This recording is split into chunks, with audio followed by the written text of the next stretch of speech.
November 27. So November 27 பார்த்தீங்கன்னா national argon donation டேங்கிறாங்க.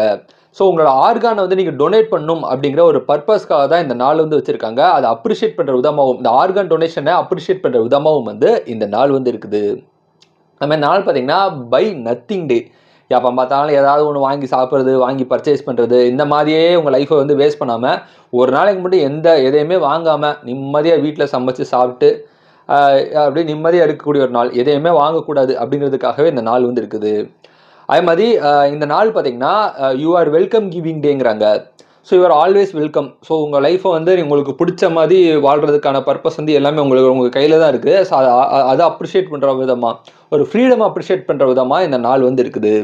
So இது போக நவம்பர் 27 வேறு ஏதாவது டேட் தெரிஞ்சால் கமெண்ட் பண்ணுங்கள். இந்த நாள் இந்த உலகத்தில் யாரோ ஒருத்தருக்கு பிறந்தநாளாக இருக்கும். உங்களுக்கு பிறந்தநாளாக இருந்தால் உங்களுக்கு என்னோட இனிய பிறந்தநாள் வாழ்த்துக்கள். So happy birthday to you. Thank you.